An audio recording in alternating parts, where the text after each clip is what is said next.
Hey guys, thank you so much for joining the podcast. I have an exciting guest today. His name is Tim Rosen. He is my financial advisor. He has helped me out so much, not only get out of crushing debt that was caused by my own financial mistakes, but now that I'm in a much better place, helping me invest and set myself up for a great financial future. So this is going to be separated into two parts. Today, you're going to hear him answer some questions that I had and some audience members sent in about some practical advice to take. And then the next week, we're going to talk about speculation. What does the future look like with the economy, currency, and all that? Without further ado, it is me and Tim Rosen. Tim, thank you so much for joining us today. Just a quick recap for our listeners. You and I first met about 10 years ago, give or take, something like that. Yeah, the old coffee shop days. By a friend, and I was in a really bad situation, just overwhelmed with debt. I had made a lot of financial mistakes. And we sat down and you kind of helped me navigate, you totally helped me navigate out of that by focusing on getting rid of my debt first. When it comes to, right now, unfortunately, a lot of people are hurting right now, Tim. So as this recession, this kind of economic pause, it feels like, starts to lift, for those of us that are, experiencing a little bit more of a debt load, would you recommend that we focus on, after we're back to normal, do we focus on paying down our debt? What are the steps once we get out of this weird log jam to getting back on track? Yeah. Well, first of all, thank you for what a wonderful privilege to be on your podcast with you. Thank you. It's a great honor. I really appreciate that. And a great question, no doubt, on the minds of all of us right now. And I think the beginning point is this season, this economic downturn, and the impetus of that was this virus that has everyone concerned. Obviously, we're all quarantined. It's teaching us a lot. And those who, they always heard you need to save for a rainy day, you need to save, and they haven't, man, they're really feeling it now. So lessons learned, right? And we can get stronger through this. So the question is when we get out, we also want to prepare now. So regardless of what economic season we're in, whether we're in a recession, and recessions are okay, guys, I'll get back to that. Whether we're in a boom or a recession, whether there's layoffs, whatever the season is, you always want to look out for financial health now. And part of just being financially healthy is knowing your numbers. What do I mean by that? Know your income, and as a priority, do everything within your power to protect that income. Income is key to everything. Yeah. It's a key to building wealth. It's a key to your financial health. So if you are an employee, do everything within your power to keep your value as that employee very high. Go above and beyond. Don't get taken for granted, but just be very valuable in your employer's eyes. If you are the employer, if you are a business owner, ramp up that value, go above and beyond. And Alex, you're a model of that. Since the beginning, you've always given. You've always given knowledge, given wisdom, given ideas. So if you follow me, that's the number one thing. You got to protect your source of income. Or second or third, the gig economy that we're in right now. And then as we transition, we will get out of this, okay? Yeah. When we're in it, the Marines call it embrace the suck, okay? When we're in it, we don't like it. We can't wait to get out. And the boom is coming, and I'm sure there's another question that will bring you back to that, okay? But always save, always pay yourself. And so to be financially healthy, guard your income, protect your income, and always pay yourself. If you look and you took a moment and you look at your outflow, Alex, you and I went through this many times in different seasons of your life. You have to know your outflow. And this is a time where we're all really recognizing what our outflow has been because we're reducing it. I don't need all these niceties now. I just need food. I just need to pay the mortgage. I just need to pay the utilities. So know your fixed expenses and then know what is variable. Variable means that's up to you. Do you spend a lot in this area or do you bring it down? You're in complete control. So the timely and timeless wisdom is always live below your means. And right now, we're really taking a clear look at, all right, what's my minimum number? Some people call it the nut to crack. Okay, what's my minimum budget? I need this just to breathe and stay above above water. So, Awesome. So I love what you said. We're going to get out of this, embrace the suck. Let's talk about embracing the suck, embracing the pain, and kind of leaning into it. One of the things that, you can't turn on the news and not hear about it is how the stock market is doing. It's really volatile right now. One of the things that, and I don't want to try to paraphrase you because I feel like I'll get it wrong, but one of the things that you taught me was looking at your investment strategy, not in terms of what it's going to do for you in the next 6 months or a year, but in terms of what's going to happen 5-10 years from now. So for those of us that are looking at the stock market, what is the mindset that you would encourage us to have as we look at our portfolio, and it's not a very happy sight to see compared to what it was a year ago. But what is the mindset that we should have when looking at our portfolio and considering whether or not to invest? So there would be a difference for those who are just starting to invest, haven't invested yet, or those who, like yourself, you've already started the investment process. So this is opportunity, guys. This is great opportunity. What is often misstated is volatility.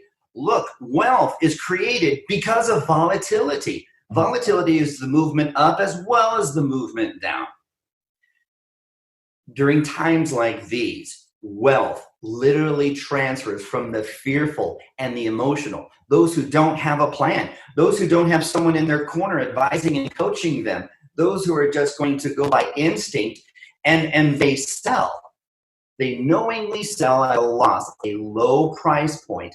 But you just can't sell to the air. What does there have to be on the other end of that? A buy. So who's buying? Those that are disciplined, those who understand investment, those who understand this is the long game, not the short game. So in many respects, however, this is a rare opportunity. The last crash we had, and this is very distinct from 2008. We can circle back to the distinctions of why the different crashes and why this one will recover quicker. It is a rare opportunity to pick up quality funds at a low price. When I say funds, that, of course, we take an academic approach to investing. The founder of Vanguard Funds, John or Jack Bogle, he goes by both.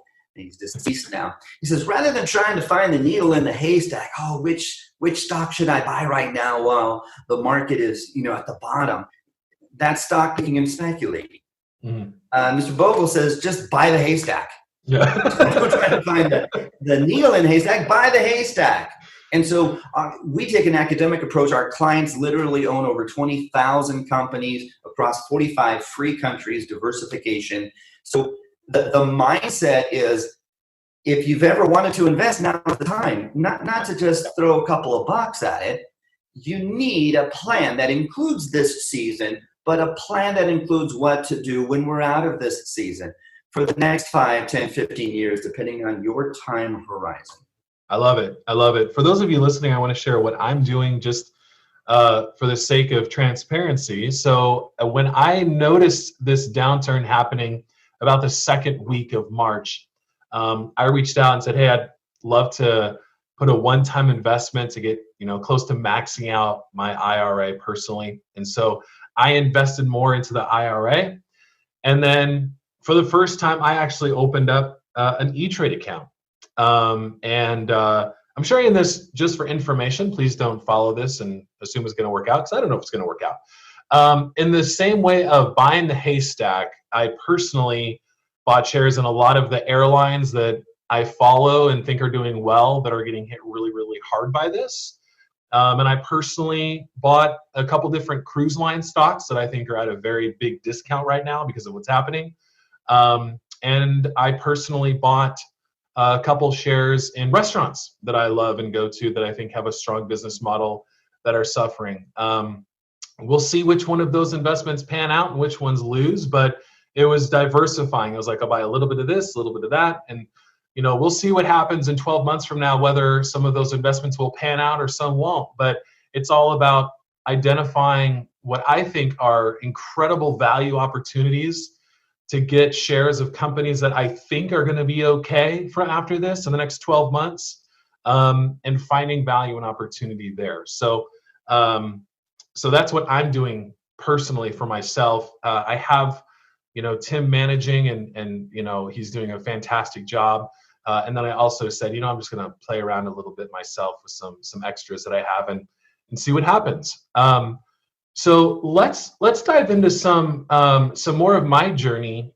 So when we first met, I was under pretty significant debt load. You helped me get out of it by identifying leaks in my spending, where money was going, that I wasn't really paying attention to it, which was so helpful. I have been following the numbers religiously since we started working together. It's been so helpful. So it took me a couple of years, but I got out of that. Thank you. So that was really good. And then I started looking towards the future. I've been in business since I was 17. I'm now 36, and I had no retirement plan. I had nothing in case the branding group didn't work. The branding group's doing really well. So I said, Tim, what can I start doing to plan for my future for whenever I decide to retire?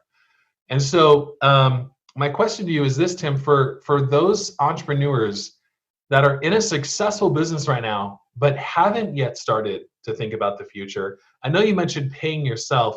What are some of the steps that they can take to set themselves up for, number one, being able to retire, and number two, being able to do it, comfortably, both now and in the future? Great question. Business ownership opens up so many more opportunities. The IRS allows a business owner to pay themselves, meaning invest in a plan for your future. And I get it. So many entrepreneurs are driven, A personalities. I'm one of the same. It's really hard for me to disconnect and just gel. I'm always productive. I got to do something. And what happens is we get that groove going. And sometimes there's this, we're enjoying business. Business is good. We think it's never going to change and it's always going to be this way. And then yet in most cases, our business is not going to be our source of retirement. Mm-hmm. You may have a business model that you can actually sell. Well, you need to know the value of that, and is it really enough to retire on? In some cases, yeah, if you're Jeff Bezos, whatever.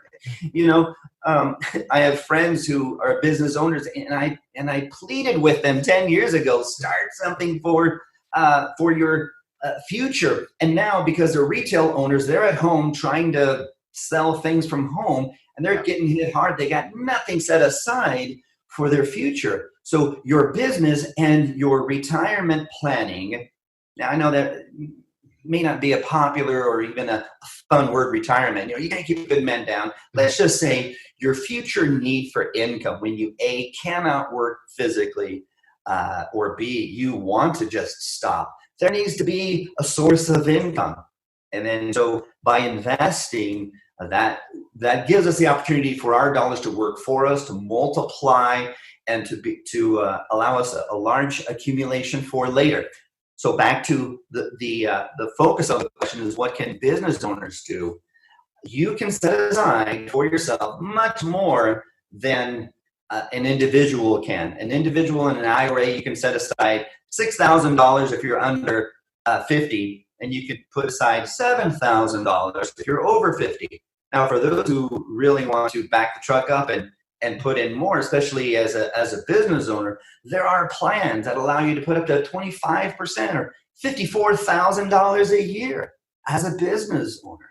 And that's good. Now, you have to understand that is money marked for your future, not for next year's new car. Or I want to buy a house someday. No, that's for your later life. And again, great opportunities. And I may be answering another question that you're about to ask. Go ahead, please. We'll ask. We have to have balance. Investing is not saving. Saving is not investing. We need both. Yeah, absolutely. Absolutely. I, even when I was out of my crushing debt, I was doing well. I saved I followed our plan. I saved money. And, the branding group had a couple months where it was like, it dipped. But, we were able to, keep going and keep surviving. And because we had that savings account that was there, it was like a nice little padded cushion, It didn't feel good to pull from it, but it also felt good not to get in trouble. My crushing debt load that I had that I came to you with was because business went really, really good until it didn't. And I did not have any savings. I didn't have any safety net at all. And that's when I went way under. And so when I first came to you, I was like, I screwed up. It's like I knew I should have done all those things like saving and all that, but I hadn't. And I was in a really bad situation. So, well, good for you also for being transparent and admitting our own missteps is a necessary first step to financial health. Because if we're in denial, if we keep going forward, so to speak, with our same habits, we're actually going backwards. Exactly. Yeah. I had to fix my view and my daily habits before I could see, the positives that we have now. So, so let's dive into some of the practical questions that the audience sent in. And I know this is a variable question because it depends on who's asking, but the question is, can you lay out the path to get out of debt while saving money? Great question. And I have laid that out in my first book because, time remaining isn't enough time to go over that. But here's the mindset, here's the approach, and then here's the big picture. You have to have balance. Now, I know there's some teachers out there that will say, get out of your comfort zone, get out of balance, get rid of that debt. The problem is if you identify some extra dollars that you can put towards debt and you're attacking that thing, you got gazelle mentality and intensity and all of that, but you're not saving, guess what? Life continues to happen. And when you need to replace the tires on your car, when you've got that medical co-payment for your MRI at $1,200 and you don't have that in savings, you go right back to using credit cards again. So here's some free advice. Look closely at your dollars and look at those dollars that you can recoup, redirect, as I taught you, Alex, and you implement it. Okay, live with some less niceties. Right now, dining out really isn't an option, but that's a big one for most people in a normal season where we're not indoors. Is we like to go out and we eat whatever leaks are in your bucket. Redirect, get those dollars, identify the dollars that you can put to work. Let's say it's $200. Don't put all $200 towards your debt elimination.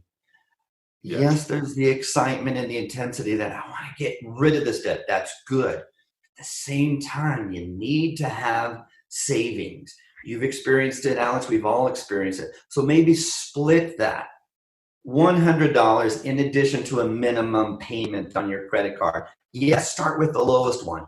Why? You could say, well, it's not rational to pay the lower one when, my higher balance one, I'm paying more interest. Well, it wasn't rational thinking that probably got you in the credit card. Yes. Let's just set aside that argument. And let's work out what is more efficient. To knock out a smaller account gives you a victory, puts wind in your sails. Yes, I can do this. So you attack that $400 JCPenney balance or what have you. Then you take that minimum payment plus that $100, and then you go for the Visa. That's $1,200, $2,000. You keep going at it that way. Meanwhile, you're still saving every month, every paycheck. You need that. Now, there's a temptation. Man, I got $2,000 there. Why do I have $2,000 in the bank when I've got a $3,000 debt? Doesn't it make sense to just take this? It's not earning anything and get rid of this. That's paying, I'm paying 29%. okay, call it an expensive education. Yeah. Have to go through that process of the challenge, the pain, and the process of getting that victory, or else your thinking's never going to change and you're going to always revert back to using credit cards. When you go through the pain and the process of tackling this and you get out, now your mind is set. There's no way I'm going back. So the short answer is split that amount, whatever it is in your finances that you can attack credit with, but at the same time still save, because there will be a need that will come up. You don't want to go back to credit. Just pay cash for that need that comes up. Love it. Love it. Let's talk about a more immediate thing that a lot of people are thinking about right now, that $1,200 stimulus check that we're getting from the feds. If you don't, this is a question from the audience. Lily, thank you for sending it in. If you don't need that check for essentials, what's the best thing to do? Put it towards paying off debt, invest, or something else? You kind of answered that a little bit by saying identify what you can pay off and put some in savings. But it sounds like in their case, it's extras. What, I know it's like a very, you're not sitting with the person, so it has to be a general. Right. It is the answer would be subjective. If we were sitting down, I would look at your overall financial picture to see what is best for you. Thus, it's subjective, not objective. I can't just give a paint with a broad brush and say everyone ought to do this. But I appreciate that she added some caveats. Should we pay some towards debt? Should we save? Should we invest? So the very fact that's part of the question, should we pay off debt, tells me that maybe there's some debt. This is it's a gift. It's not going to solve everything.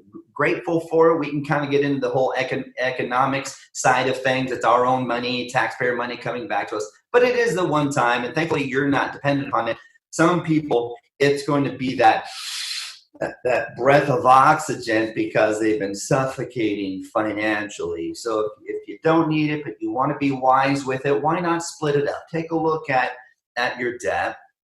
But even to the person that I would say, okay, maybe put some of it towards debt, we'd have a conversation about, well, what's your view towards credit cards? One of the first questions I ask when I sit down with someone is, finish this statement for me. I only use a credit card when, and that answer will tell me everything. I only use it in case of an emergency. Okay, define emergency. A sale at Macy's, I don't have the money in the bank and this came up, that's an emergency. You've got an unhealthy view of an emergency, right? You need cash in the bank to take care of those emergencies. So it is really subjective. So if you have a healthy view towards credit, in other words, I'm never going back, I'm just plowing my way to get through, then it could be a benefit to apply some of that towards debt, provided you're not just going to go right back and bring your debt up again. It's certainly good to hold on to it in savings, but if you have excess in savings, how do you measure that? A homeowner is going to need more in savings because you're responsible for all the breaks and repairs and everything, right? So homeowners going to need a little bit more in savings. And it also depends on if there's major life events coming up. You're saving for a wedding, you're saving for a vacation. It can help do that. And it can also help you in this opportunity. Whenever those come, I don't know, I've heard anywhere from 4 to 12 weeks. You can certainly buy some investments while they're down. You certainly don't want to do a one-time, hey, I want to invest, I've got $200, I got $400, what should I buy right now? That's not going to answer any of your financial woes. They're not tax magic beans that we hope to turn $400 into a beanstalk and just take care of us, right? Right.